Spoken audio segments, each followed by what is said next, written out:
성경 본문 말씀 누가복음 24장 13절에서 35절로 짤막하게 합독으로 읽겠습니다. 13절입니다. 그날에 그들 중 둘이 예루살렘에서 25리 되는 엠마오라 하는 마을로 가면서 18절입니다. 그 한 사람인 걸로바라 하는 자가 대답하여 이르되 당신이 예루살렘에 체류하면서도 요즘 거기서 된 일을 혼자만 알지 못하느냐. 19절입니다. 이르시되 무슨 일이냐 이르되 나사렛 예수의 일이니 그는 하나님과 모든 백성 앞에서 말과 일에 능하신 선지자이거늘. 21절입니다. 우리는 이 사람이 이스라엘을 속량할 자라고 바랐노라. 이뿐 아니라 이 일이 일어난 자가 사흘째요. 22절입니다. 또한 우리 중에 어떤 여자들이 우리로 놀라게 하였으니 이는 그들이 새벽에 무덤에 갔다가 20절로 봅니다. 그의 시체는 보지 못하고 와서 그가 살아나셨다는 천사들의 나타남을 보았다 함이라. 25절입니다. 이르시되 미련하고 선지자들이 말한 모든 것을 마음에 더디 믿는 자들이요. 17절로 1절입니다. 이에 모세와 모든 선지자의 글로 시작하여 모든 성경에 쓴 바 자기에 관한 것을 자세히 설명하시니라. 29절입니다. 그들이 강건하여 이르되 우리와 함께 유하사이다. 때가 저물어 가고 날이 이미 기울었나이다 하니 이에 그들과 함께 유하로 들어가시니라. 30절입니다. 그들과 함께 음식 잡수실 때에 떡을 가지사 축사하시고 떼어 그들에게 주시니. 32절입니다. 그들이 서로 말하되 길에서 우리에게 말씀하시고 우리에게 성경을 풀어주실 때에 우리 속에서 마음이 뜨겁지 아니하더냐 하고. 35절입니다.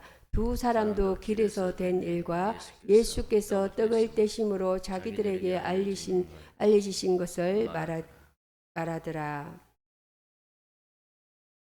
오늘 성경 말씀 엠마오에서 예루살렘까지 보혈의 피로 산 영원한 생명이라는 본문 내용으로 은혜를 나누겠습니다. 오늘 본문인 누가복음 24장에는 두 제자가 등장합니다. 그들은 예루살렘에서 일어난 비극적인 사건, 즉 예수님의 십자가 죽음을 목격하고 슬픈 기색을 띠며 엠마오라는 마을로 내려가고 있습니다. 그들에게 예수님은 실패한 형망가처럼 보였을지 모릅니다. 그러나 부활하신 주님은 그들의 곁에 다가오셨습니다. 제자들은 눈이 가려져 주님을 알아보지 못했습니다. 이것이 우리 인생의 모습입니다. 우리 곁에 주님이 계심에도 불구하고 내 죄의 가리기와 세상의 건심 때문에 부활하신 주님을 보지 못하는 것입니다. 주님은 그들에게 모세와 모든 선지자의 글로 시작하여 성경에 쓴 바 자기에 관한 것을 자세히 설명해 주셨습니다. 바로 구속사적 성경 읽기를 가르쳐 주신 것입니다. 성경 내용 이렇게 방금 내용에 보면 이런 내용이 있습니다. 베드로전서입니다. 베드로전서 17절 말씀 18절에 보면 너희가 알거니와 너희 조상이 물려준 헛된 행실에서 대속함을 받은 것은 언이나 검같이 없어질 것으로 된 것이 아니오. 9절 말씀에 보면 오직 흠없고 점 없는 어린 양 같은 그리스도의 보배로운 피로 된 것이니라. 21절에는 믿음과 소망이 하나님께 있게 하셨느니라.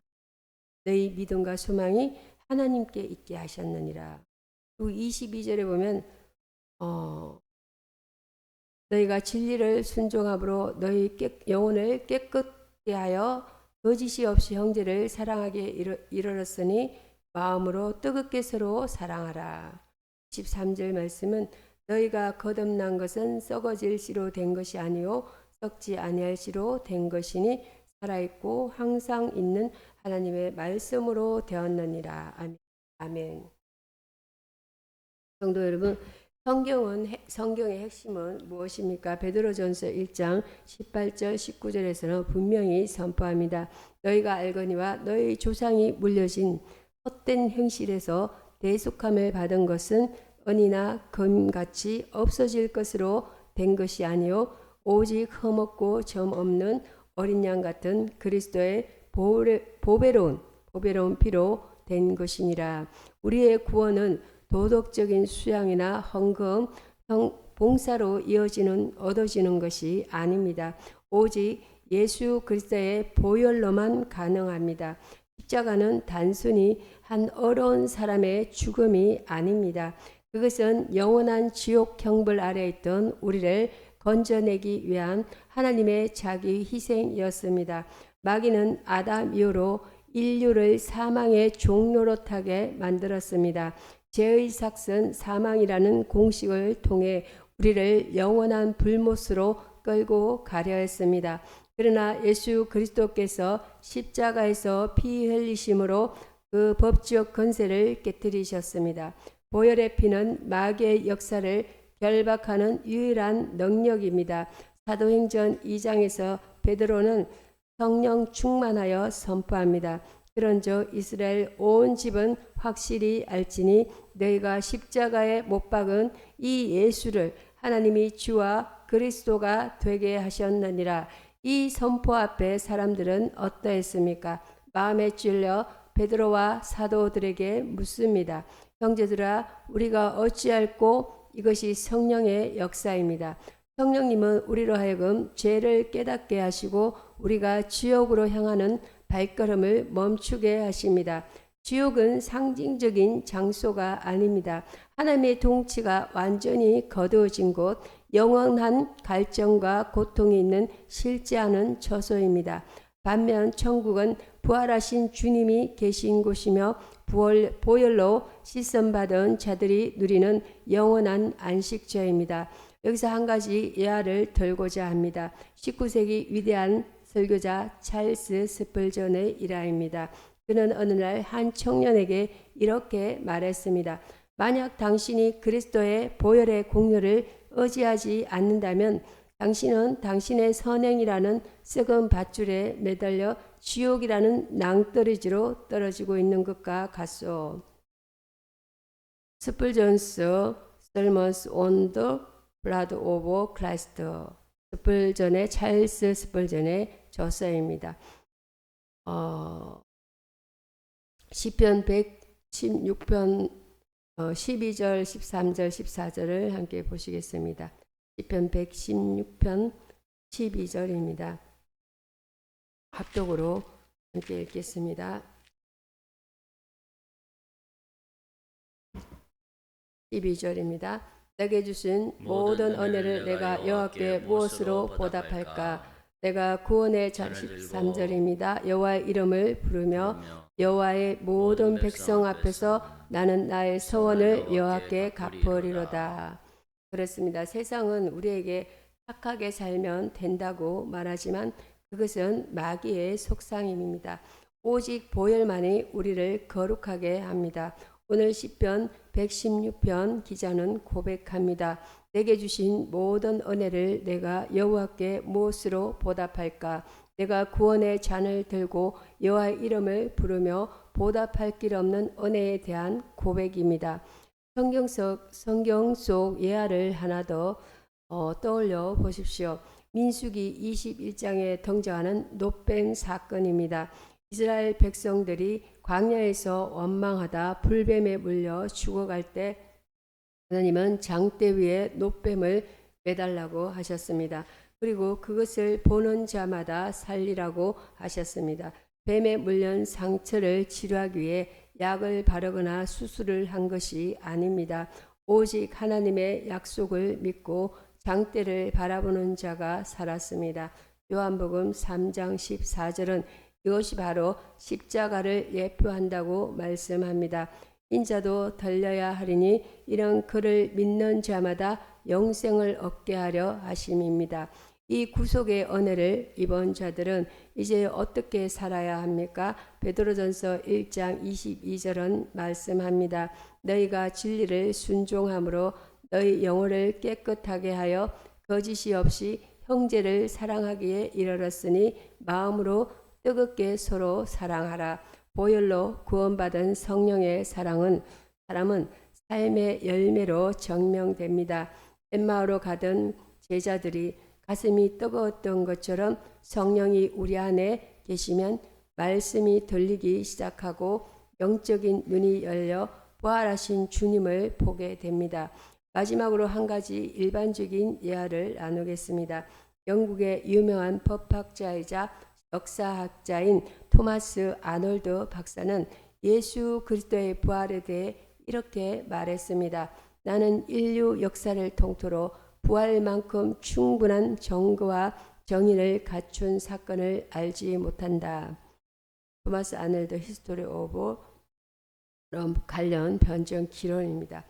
세상은 부활을 신화라고 비웃지만 역사는 증명하고 성령님은 우리 영혼성에 인을 주십니다. 제자들이 부활하신 주님을 만나고 다시 예루살렘으로 돌아갔던 것처럼 오늘 이 예배를 통해 여러분의 발걸음이 절망의 엠마오에서 사명의 예루살렘으로 바뀌기를 축원합니다. 우리는 보혈로 구원받은 하나님의 자녀입니다. 마귀의 침소에 참소에 흔들리지 마십시오. 여러분의 죄보다 그리스도의 보혈이 더 큽니다. 여러분의 연약함보다 성령의 건동이 더 강합니다. 천국 소망을 품고 부활의 정인으로 살아가는 복된 성도님들이 되시기를 간절히 소망합니다. 네. 기도하겠습니다. 사랑과 은혜가 풍성하신 하나님 아버지, 오늘 주신 귀한 말씀을 통해 우리를 향한 하나님의 거대한 구원 계획을 깨닫게 하시니 감사합니다. 우리는 본래 허물과 죄로 죽었던 자들이요 마귀의 종노릇하며 영원한 지옥 형벌을 피할 수 없는 비참한 존재들이었습니다. 그러나 창세부터 우리를 택하시고 흠없고 점없는 어린 양 예수 그리스도의 보배로운 피로 우리를 깨끗이 씻어 주셨음을 믿습니다. 주님 엠마오로 가던 제자들처럼 우리도 때때로 삶의 고난과 슬픔에 매몰되어 부활하신 주님을 잊고 살 때가 많습니다. 성령님 이 시간 우리의 눈을 열어 주시옵소서. 가려진 마음의 눈을 밝혀 주셔서 말씀 속에서 살아 역사하시는 주님을 만나게 하옵소서. 우리 안에 계신 성령의 역사로 말미암아 세상을 이길 힘을 알게 하시고 마귀의 계계를 단호히 물리치게 하옵소서. 십자가의 죽음이 끝이 아니라 부활의 영광으로 이어진 것처럼 우리의 고난 또한 반드시 영원한 천국의 상급으로 바뀔 줄 믿습니다. 이 한 주간도 보혈의 능력을 의지하여 만나는 모든 이들에게 부활의 주님을 전가하는 정인의 삶을 살게 하옵소서. 우리를 죄에서 건져내신 우리 주 예수 그리스도의 이름으로 간절히 기도드려옵나이다. 아멘.